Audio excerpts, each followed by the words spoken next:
Bismillahirrahmanirrahim.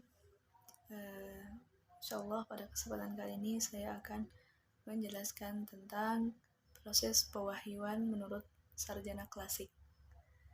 Jadi di sarjana klasik ini ada dua ulama yang sangat populer, yaitu Az-Zarkashi dan As-Suyuti. Yang pertama, proses pewahyuan menurut sarjana klasik Az-Zarkashi.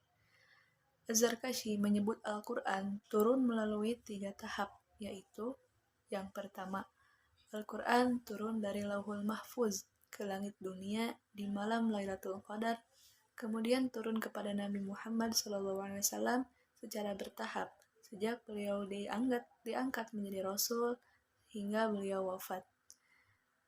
Kemudian yang kedua, Al-Quran diturunkan ke langit ke dunia setiap tahun di malam Lailatul Qadar, kemudian diturunkan secara bertahap kepada Nabi Muhammad SAW. Kemudian tahap yang ketiga, Allah menjadikan malam Lailatul Qadar sebagai awal pembuka nuzulul Quran secara bertahap. Nah, dari ketiga tahap ini, menurut pendapat Az-Zarkashi, beliau sendiri condong ke arah tahap yang pertama, yaitu Al-Quran turun dari Lauhul Mahfuz ke langit dunia di malam Lailatul Qadar, kemudian turun kepada Nabi Muhammad SAW secara bertahap sejak beliau diangkat menjadi Rasul hingga wafat. Nah, perlu kita ketahui bahwa ini semua adalah pendapat yang tidak ada keautentikan kebenaran secara mutlak di dalamnya. Jadi ini hanya pendapat yang mendekati. Kemudian mengenai apa yang dibawa turun kepada Nabi Muhammad SAW, Az-Zarkashi mengutip 3 pendapat As-Samarqandi. Yang pertama, Jibril alaihissalam membawa lafaz dan makna sekaligus karena ia telah menghafalnya dari Lauhul Mahfuz. Yang kedua, Jibril alaihissalam hanya menurunkan maknanya saja, sementara itu verbalisasi wahyu dilakukan oleh Nabi Muhammad SAW. Dan yang ketiga, Jibril alaihissalam menerima maknanya saja, kemudian memverbalisasikan ke dalam bahasa Arab, dan para penghuni langit membacanya dengan bahasa Arab. Kemudian Jibril alaihissalam menurunkannya seperti mereka baca. Tentu saja di dalam pendapat ini terdapat pro dan kontranya, terutama dari pendapat yang kedua. Jibril hanya menurunkan maknanya saja, sementara itu verbalisasi wahyu dilakukan oleh Nabi Muhammad SAW. Ini tentu saja di antara para ulama terdapat perbedaan pendapat. Mana mungkin Al-Quran itu ada campur tangan Nabi Muhammad, sedangkan Al-Quran itu murni firman Allah Subhanahu wa Ta'ala yang diturunkan melalui malaikat Jibril kepada Nabi Muhammad untuk dijadikan pedoman serta petunjuk bagi seluruh umat manusia. Nah, jadi ini juga condong ke pendapat yang pertama, yaitu Jibril membawa lafaz beserta makna sekaligus karena ia telah menghafalnya dari Lauhul Mahfuz. Jadi dalam kasus ini Nabi Muhammad tidak ada campur tangan dalam hal lafaz maupun maknanya, itu adalah murni dari Allah Subhanahu wa Ta'ala. Nah, kemudian apabila kita tadi telah memaparkan tentang proses pewahyuan menurut Az-Zarkashi, sekarang bentuk-bentuk penyampaian wahyu kepada Nabi Muhammad SAW, As-Suyuti mengklasifikasikannya menjadi 5 macam. Yang pertama, Jibril alaihissalam datang bagaikan bunyi gemerincing lonceng dengan membawa wahyu.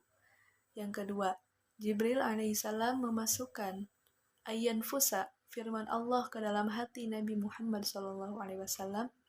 Yang ketiga, menyampaikan wahyu kepada Nabi Muhammad dengan berwujud manusia. Kemudian yang keempat, Jibril alaihissalam datang membawa wahyu di saat Nabi Muhammad SAW sedang tidur. Dan yang terakhir, Allah berbicara langsung kepada Nabi Muhammad SAW baik di saat terjaga seperti di malam Isra maupun sedang tertidur. Itu dia pendapat-pendapat tentang cara dan proses pewahyuan Al-Quran menurut sarjana klasik, yaitu Az-Zarqani, Az-Zarkashi dan As-Suyuti. Materi yang kedua yaitu proses pewahyuan Al-Quran menurut sarjana modern atau kontemporer Az-Zarqani. Menurut salah seorang sarjana kontemporer yang sangat terkenal ialah Az-Zarqani. Az-Zarqani menjelaskan bahwa pewahyuan Al-Quran melalui dua tahap. Yang pertama, Al-Quran diturunkan ke Lauh Mahfuz dengan suatu cara yang hanya dapat dipahami oleh Allah dan orang yang diberi akses memasuki wilayah ini, seperti malaikat Jibril dan Nabi Muhammad SAW. Yang kedua, Al-Quran turun ke langit dunia di malam Lailatul Qadar.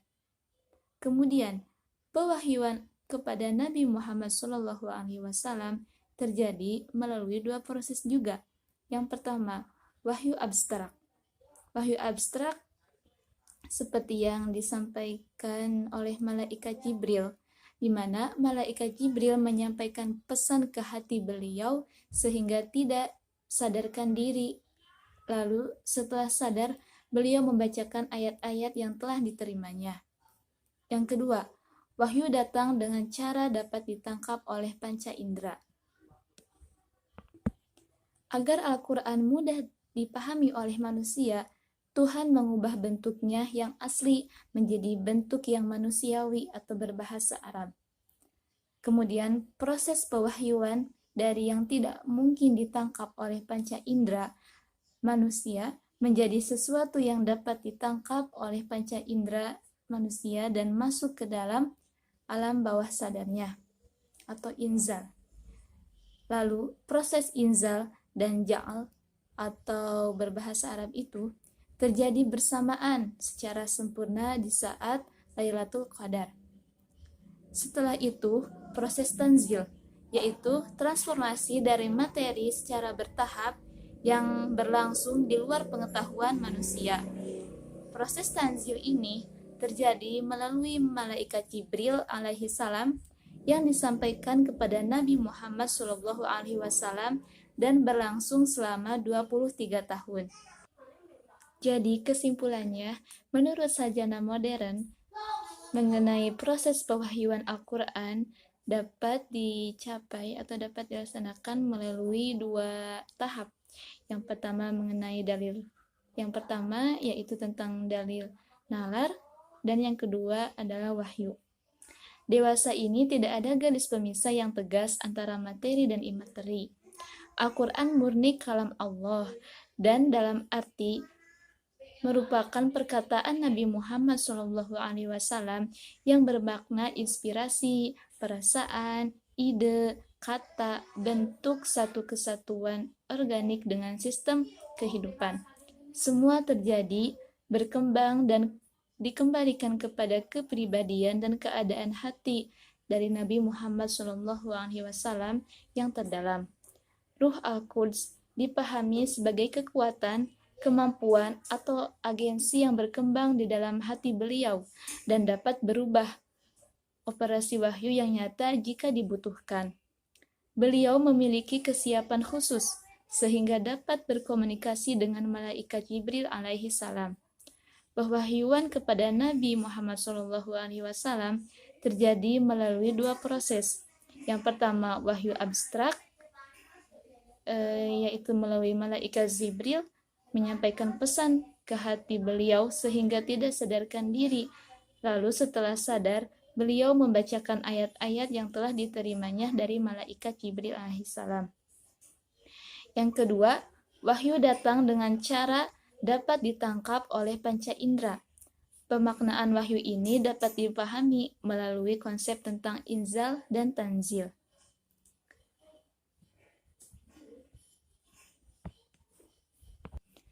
Agar Al-Quran mudah dipahami oleh manusia, Tuhan mengubah bentuknya yang asli menjadi bentuk yang manusiawi, yaitu dengan berbahasa Arab atau disebut dengan al-ja'al.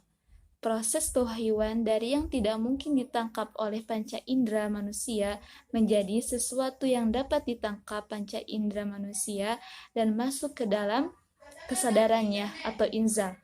Proses inzal dan ja'al itu terjadi bersamaan secara sempurna di saat malam Lailatul Qadar.